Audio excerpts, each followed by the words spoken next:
Chapter 120. The deck towards the end of the first night watch. Ahab, standing by the helm. Starbuck approaching him. "We must send down the main topsail yard, sir. The band is working loose, and the lee lift is half stranded. Shall I strike it, sir?" "Strike nothing. Lash it. If I had sky sail poles, I'd sway them up now." "Sir, in God's name, sir." "Well?" "The anchors are working, sir. Shall I get them on board?" "Strike nothing and stir nothing, but lash everything. The wind rises, but it has not got up to my tablelands yet. Quick, and see to it. By masts and keels, he takes me for the hunchback skipper of some coasting smack. Send down my main topsail yard. Ho, glue pots. Loftiest trucks were made for wildest winds, and this brain truck of mine now sails amid the cloud scud. Shall I strike that? Oh, none but cowards send down their brain trucks in tempest time. What a harush aloft there! I would e'en take it for sublime, did I not know that the colic is a noisy malady. Oh, take medicine, take medicine.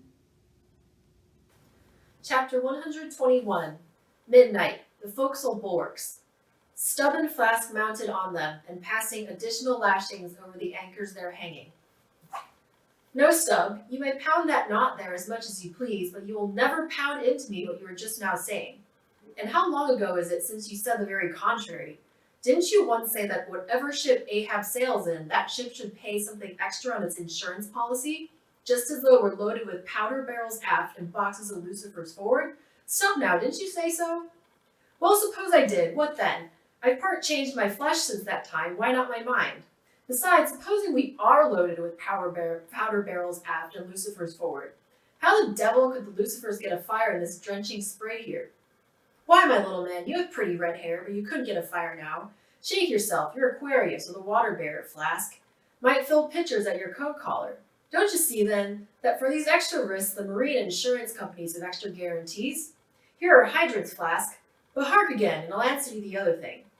First take your leg off from the crown of the anchor here, though, so I can pass the rope. Now listen.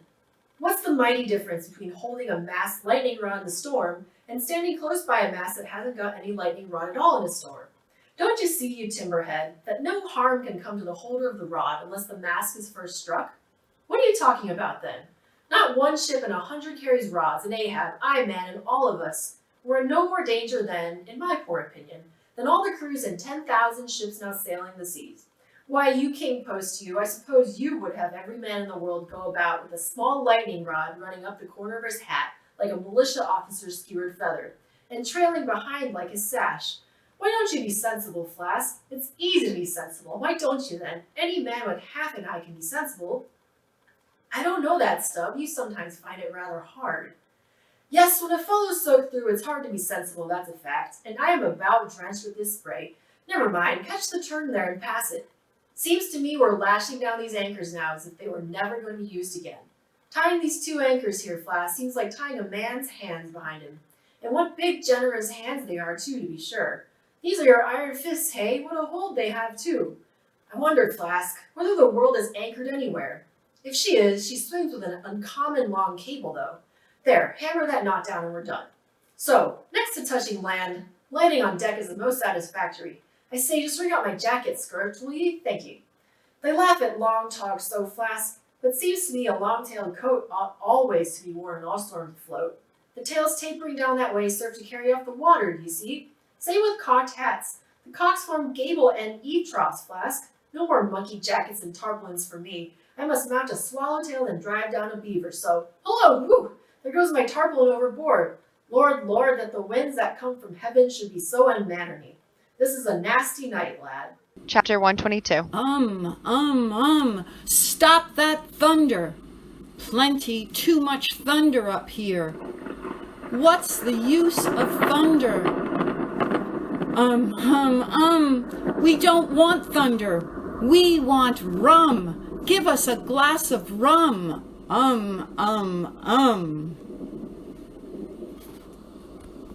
Chapter 123, The Musket. During the most violent shocks of the typhoon, the man at the Pequod's jawbone tiller had several times been reelingly hurled back to the deck by its spasmodic motions, even though preventer tacklers had been attached to it, for they were slack, because some play to the tiller was indispensable. In a severe gale like this, while the ship is but a tossed shuttlecock to the blast, it is by no means uncommon to see the needles in the compasses at intervals go round and round. It was thus with the Pequods. At almost every shock, the helmsman had not failed to notice the whirling velocity with which they revolved upon the cards. It is a sight that hardly anyone can behold without some sort of unwonted emotion.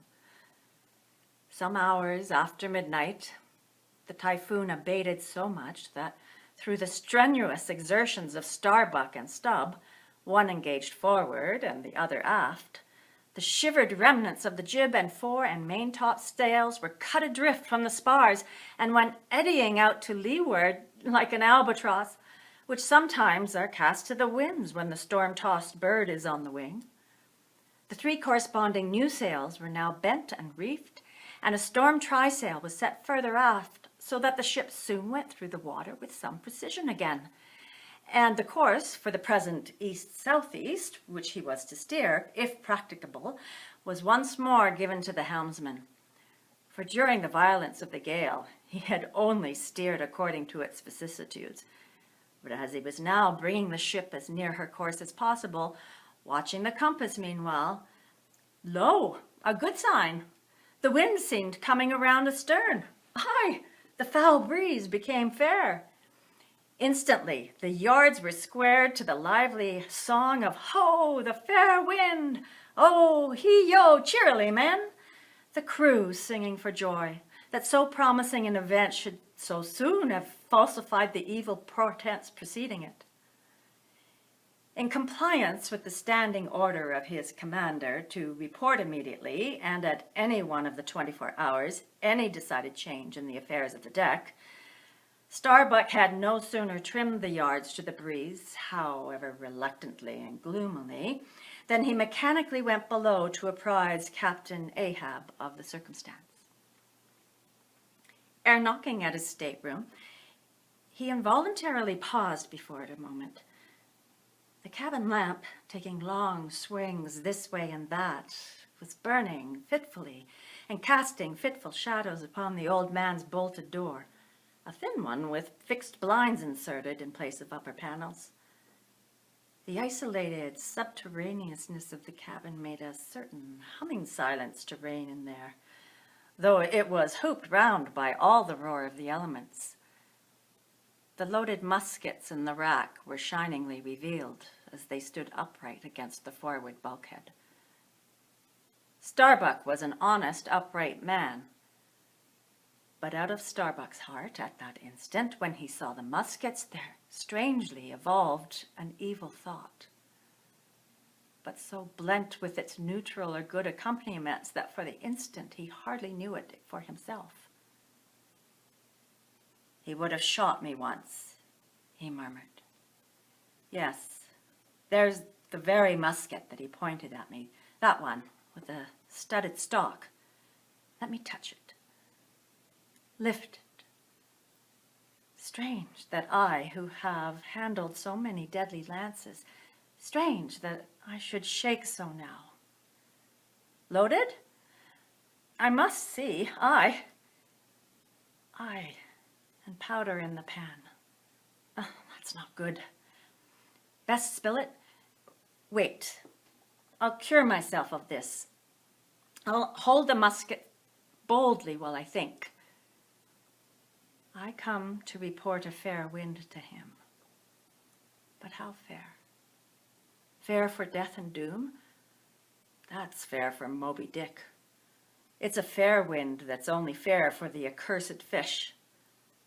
The very tube he pointed at me, that very one, this one, I hold it here. He would have killed me with the very thing I handle now. Aye, and he would fain kill all his crew. Does he not say he will not strike his spars to any gale?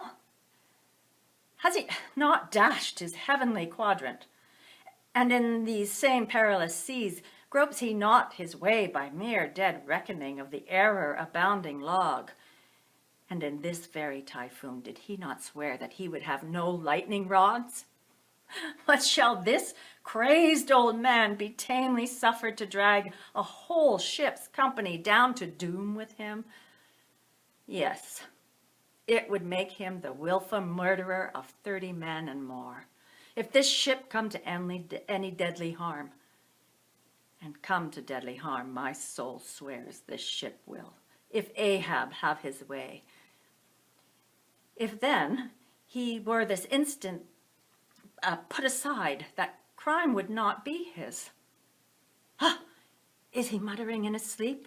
Yes, just there. In there. Is he sleeping?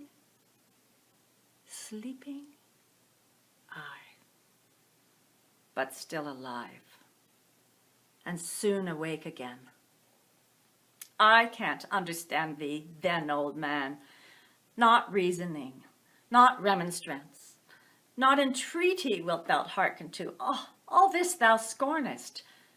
Flat obedience to thy own flat commands. This is all thou breathest. Aye, and sayest the men have vowed thy vow. Sayest all of us are Ahabs. Great God forbid. But is there no other way, no lawful way? Make him a prisoner to be taken home. What? I hope to wrest this old man's living power from his own living hands. Only a fool would try it.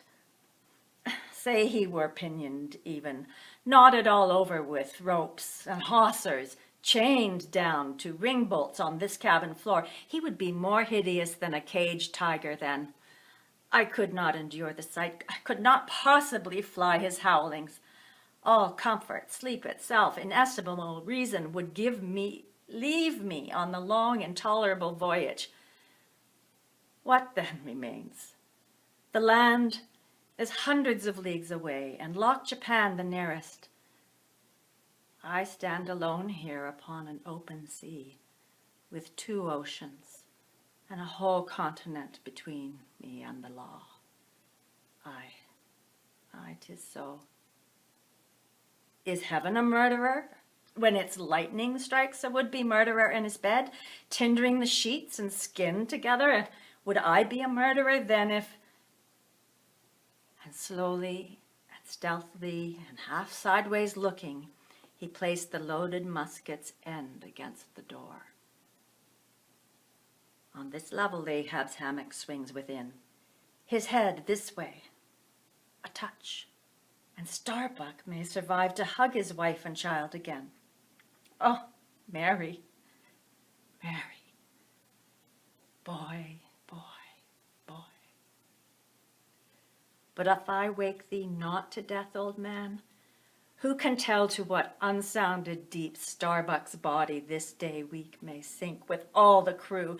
Great God, where art thou? Shall I? Shall I? The wind has gone down and shifted, sir. The fore and main topsails are reefed and set. She heads her course. Stern and all, O Moby-Dick, I clutch thy heart at last. Such were the sounds that came hurtling from out the old man's tormented sleep, as if Starbuck's voice had caused the long, dumb dream to speak. The yet leveled musket shook like a drunkard's arm against the panel. Starbuck seemed wrestling with an angel, but turning from the door, he placed the death tube in its rack and left the place. He's too sound asleep, Mr. Stubb. Go thou down and wake him, and tell him. I must see to the deck here. Thou knowest what to say. Chapter 124. The Needle. Next morning, the not yet subsided sea rolled in long, slow billows of mighty bulk, and striving in the Pequod's gurgling track, pushed her on like a giant's palms outspread. The strong and staggering breeze abounded so that the sky and air seemed vast, outbellying sails. The whole world boomed before the wind. Muffled in the full morning light, the invisible sun was only known by the spread intensity of his place, where his bayonet rays moved up in stacks, emblazonings as if of crowned Babylonian kings and queens reigned over everything. The sea was as a crucible of molten gold that bubblingly leaps with light and heat. Long maintaining an enchanted silence, Ahab stood apart, and every time the teetering ship loweringly pitched down her bowsprit, he turned to eye the bright sun's rays produced ahead. And when she profoundly settled by the stern, he turned behind and saw the sun's rearward place, and how the same yellow rays were blending with his undeviating wake. Ha ha, my ship! Thou mightst well be taken now for the sea chariot of the sun. Ho ho, all ye nations, before my prow I bring sun to ye. Yoke on the further billows, hello, a tandem, I drive the sea. But suddenly, reined back by some counterthought, he hurried towards the helm, huskily demanding how the ship was heading. East, so east, sir, said the frightened steersman. Thou lies, smiting him with his clenched fist. Heading east at this hour in the morning, and the sun astern? Upon this, every soul was confounded, for the phenomenon just then observed by Ahab had unaccountably escaped everyone else, but in its very blinding palpableness must have been the cause. Thrusting his head halfway into the binnacle, Ahab caught one glimpse of the compasses. His uplifted arm slowly fell. For a moment, he almost seemed to stagger. Standing behind him, Starbuck looked, and lo, the two compasses pointed east, and the Pequod was infallibly going west. But ere the first wild alarm could get abroad among the crew, the old man, with a rigid laugh, exclaimed, I have it! It has happened before, Mr. Starbuck. Last night's thunder turned our compasses, that's all. Thou hast before now heard of such a thing, I take it. Aye, but never before has it happened to me, sir, said the pale mate gloomily. Here, it needs to be said that accidents like this have in more than one case occurred to ships in violent storms. The magnetic energy as developed in the mariner's needle is, as all know, essentially one with the electricity beheld in heaven. Hence, it is not to be much marveled at that such things should be, in instances where the lightning has actually struck the vessel so as to smite down some of the spars and rigging, the effect upon the needle has at times been still more fatal, all its lodestone virtue being annihilated, so that before magnetic steel was of no more use than an old wife's knitting needle. But in either case, the needle never again of itself recovers the original virtue thus marred or lost, and if the binnacle compasses be affected, the same fate reaches all the others that may be in the ship, even were the lowermost one inserted into the kelson. Deliberately standing before the binnacle and eyeing the transpointed compasses, the old man, with the sharp of his extended hand, now took the precise bearing of the sun, and satisfied how the needles were exactly inverted, shouted out his orders for the ship's course to be changed accordingly. The yards were braced hard up, and once more the Pequod thrust her undaunted brows into the opposing wind, for the supposed fair one had only been juggling her. Meanwhile, whatever was in his own secret thoughts, Starbuck said nothing. but quietly he issued all the requisite orders, while Stubb and Flask, who in some small degree seemed then to be sharing his feelings, likewise unmurmuringly acquiesced. As for the men, though some of them were lowly rumbled, their fear of Ahab was greater than their fear of fate. But as before, the pagan harpooners remained almost wholly unimpressed, or, if impressed, it was only with a certain magnetism shot into their congenial hearts from inflexible Ahabs. For a space, the old man walked the deck in rolling reveries, but chancing to slip with his ivory heel, he saw the crushed copper sight tubes of the quadrant he had day before dashed to the deck. Thou poor, proud heaven-gazer and sun's pilot, yesterday I wrecked thee, and today the compasses would fain have wrecked me. Ah, so, but Ahab is lord over the level lodestone yet. Mr. Starbuck, a lance without the pole, a top maul, and the smallest of the sailor's maker's needles. Quick! Accessory, perhaps, to the impulse dictating the thing he was now about to do were certain prudential motives, whose object might have been to revive the spirits of his crew by a stroke of his subtile skill in a manner so wondrous, so that of the inverted compasses. Besides, the old man well knew that to steer by transpointed needles, though clumsily practicable, was not a thing to be passed over by superstitious sailors, without some shudderings and evil portents. Men, said he, steadily turning upon the crew, as the mate handed him the things he had demanded, my men, the thunder turned old Ahab's needles, but out of this bit of steel, Ahab can make one of them his own. That will point as true as any. Abashed glances of servile wonder were exchanged by the sailors as this was said, and with fascinating eyes they awaited whatever magic might follow. But Starbuck looked away.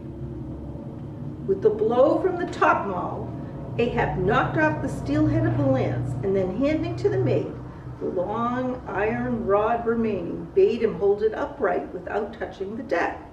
Then, with the maul, after repeatedly smiting the upper end of his iron rod, he placed the blunted needle endwise on top of it, and less strongly hammered that several times, the mate still holding the rod as before. Then going through some small, strange motions with it, whether indispensable to the magnetizing of the steel, or merely intended to augment the awe of the crew, is uncertain. He called for linen thread, and moving to the binnacle, slipped out the two reverse needles there, and horizontally suspended the sail needle by its middle over one of the compass cards. At first, the steel went round and round, quivering and vibrating at either end, but at long last it settled to its place, when Ahab, who had been intently watching for this result, stepped frankly back from the binnacle, and pointing his stretched arm towards it, exclaimed, "Look ye for yourselves, if Ahab not be the lord of the level lodestone. The sun is east, and that compass swears it." One after another they peered in, for nothing but their own eyes could persuade such ignorance as theirs, and one after another they slunk away. In his fiery eyes of scorn and triumph, you then saw Ahab in all his fatal pride. Chapter 125, The Log and the Line. While now the fated Pequod had been so long afloat this voyage, the log and line had been but very seldom in use. Owing to the confident reliance upon other means of determining the vessel's place, some merchantmen and many whalemen, especially when cruising, wholly neglect to heave the log. Though at the same time, and frequently more for form's sake than anything else, regularly putting down upon the customary slate the course steered by the ship, as well as the presumed rate of progression every hour. It had been thus with the Pequod. The wooden reel and angular log attached hung, untouched, just beneath the railing of the after bulwarks. Rains and spray had dampened it, the sun and wind had warped it, and all the elements had combined to rot a thing that hung so idly. But heedless of all this, his mood seized Ahab as he happened to glance upon the reel, not many hours after the magnet scene, and he remembered how his quadrant was no more, and recalled his frantic oath about the level log and line. The ship was sailing plungingly. Astern the billows rolled in riots. Forward there, heave the log. 2 seamen came forward, the golden-hued Tahitian and the grizzly Manxman. Take the reel, one of ye, and I'll heave. They went toward the extreme stern on the ship's lee side, where the deck, with the oblique energy of the wind, was now almost dipping into the creamy, sidelong, rushing sea. The Manxman took the reel, and holding it high up by projecting the handle ends of the spindle round which the spool of line revolved, so stood with the angular log hanging downwards till Ahab advanced to him.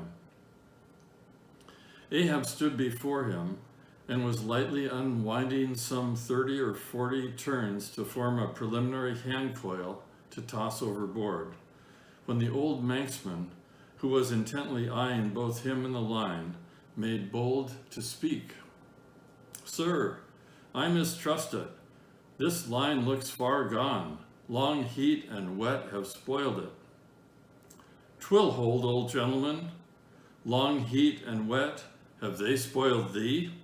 Thou seemst to hold, or truer perhaps, life holds thee, not thou it.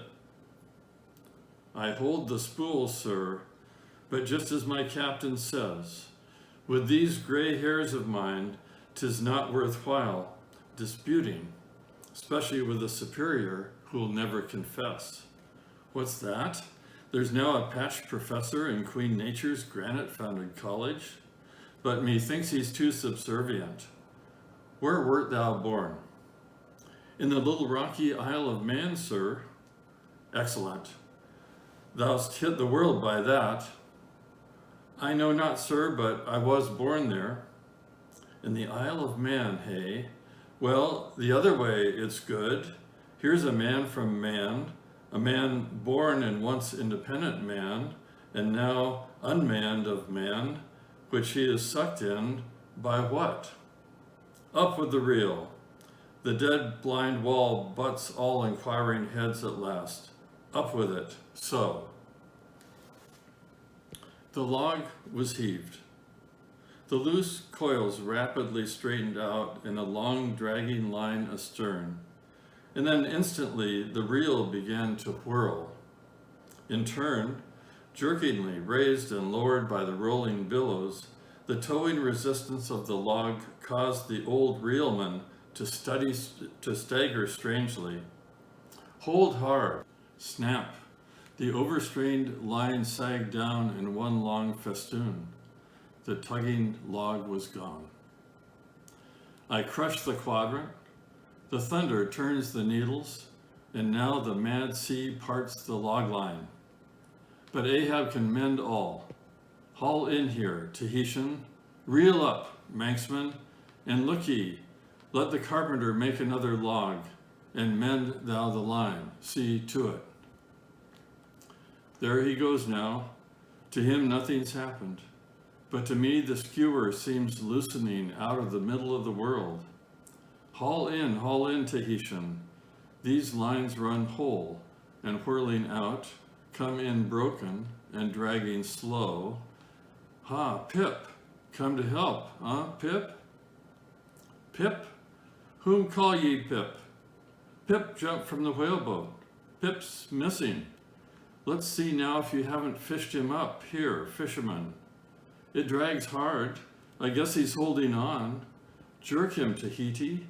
Jerk him off. We haul in no cowards here. Ho, there's his arm, just breaking water. A hatchet, cut it off. We haul in no cowards here. Captain Ahab, sir, here's Pip. trying to get on board again. Peace, thou crazy loon, cried the Manxman, seizing him by the arm. Away from the quarterdeck. The greater idiot ever scolds the lesser, muttered Ahab, advancing. Hands off from that holiness. Where sayest thou Pip was, boy? Astern there, sir, astern, lo, lo. And who art thou, boy? I see not my reflection in the vacant pupils of thy eyes. O God, that man should be a thing for immortal souls to sieve through. Who art thou, boy? Bellboy, sir, ship's crier, ding dong, ding, pip, pip, pip. 100 pounds of clay reward for Pip. 5 feet high, looks cowardly, quickest known by that. Ding dong, ding. Who's seen Pip, the coward? There can be no hearts above the snow line. O ye frozen heavens, look down here. Did ye beget this luckless child and have abandoned him, ye creative libertines? Here, boy, Ahab's table shall be Pip's home henceforth, while Ahab lives. Thou touchest my inmost center, boy. Thou art tied to me by cords woven of my heartstrings. Come, let's down. What's this? Here's velvet sharkskin, instantly gazing at Ahab's hand and feeling it. Ah, now had poor Pip but felt so kind a thing as this, perhaps he'd ne'er been lost. This seems to me, sir, as a man-rope, something that weak souls may hold by. Oh, sir, let old Perth now come and rivet these two hands together, the black one with the white, for I will not let this go. O boy, nor will I thee, unless I should thereby drag thee to worse horrors than are here. Come then to my cabin. Lo, ye believers in God's all goodness, and in man all ill, you see the omniscient God's oblivious of suffering, and man, though idiotic, and knowing not what he does, yet full of the sweet things of love and gratitude. Come, I feel prouder leading thee by thy black hand than though I grasped an emperor's. There go 2 daft ones now, muttered the old Manxman. One daft with strength, the other daft with weakness. But here's the end of the rotten line, all dripping too. Mend it, eh? I think we'd best have a new line altogether. I'll see Mr. Stubb about it. Chapter 126, The Life Buoy. Steering now southeastward by Ahab's leveled steel, and her progress solely determined by Ahab's level log and line, the Pequod held on her path towards the equator, making so long a passage through such unfrequented waters, descrying no ships, and ere long sideways impelled by unvarying trade winds over waves monotonously mild. All these seemed the strange, calm things preluding some riotous and desperate scene. At last, when the ship drew near to the outskirts, as it were, of the equatorial fishing ground, and in the deep darkness that goes before the dawn was sailing by a cluster of rocky islets, the watch, then headed by Flask, was startled by a cry so plaintively wild and unearthly, like half-articulated wailings of the ghosts of all Herod's murdered innocents, that one and all they started from their reveries, and for the space of some moments stood or sat or leaned, all transfixedly listening like the carved Roman slave, while that wild cry remained within hearing. The Christian or civilized part of the crew said it was mermaids and shuddered, but the pagan harpooneers remained unappalled. Yet the gray Manxman, the oldest mariner of all, declared that the wild, thrilling sounds that were heard were the voices of newly drowned men in the sea. Below in his hammock, Ahab did not hear of this till gray dawn. When he came to the deck, it was then recounted to him by Flask, not unaccompanied with hinted dark meanings. He hollowly laughed and thus explained the wonder. Those rocky islands the ship had passed were the resort of great numbers of seals, and some young seals that had lost their dams, or some dams that had lost their cubs must have risen nigh the ship and kept company with her, crying and sobbing with a human sort of wail. But this only the more affected some of them, because most mariners cherish a very superstitious feeling about seals, arising not only from their peculiar tones when in distress, but also from the human look of their round heads and semi-intelligent faces, seen peeringly uprising from the water alongside. In the sea, under certain circumstances, seals have more than once been mistaken for men. But the boatings of the crew were destined to receive a more plausible confirmation in the fate of one of their number that morning. At sunrise, this man went from the hammock to his masthead at the fore, and whether it was that he was not yet half waked from his sleep, for sailors sometimes go aloft in a transition state, whether it was that thus with the man, there is now no telling. But be that as it may, he had not been long at his perch when a cry was heard, a cry and a rushing, and looking up they saw a falling phantom in the air, and looking down, a little tossed heap of white bubbles in the blue of the sea. The life buoy, a long slender cask, was dropped from the stern, where it always hung obedient to a cunning spring, but no hand rose to seize it. And the sun having long beat upon this cask, it had shrunken so that it slowly filled, and the parched wood also filled at its every pore, and the studded, iron-bound cask followed the sailor to the bottom, as if to yield him his pillow, though in sooth but a hard one. And thus the first man of the Pequod that mounted the mast to look out for the white whale on the white whale's own peculiar ground, that man was swallowed up in the deep. But few perhaps thought of that at the time. Indeed, in some sort they were not grieved at this event, at least as a portent, for they regarded it not as a foreshadowing of evil in the future, but as fulfillment of an evil already presaged. They declared that now they knew the reason of those wild shrieks they had heard the night before. But again the old Manxman said nay.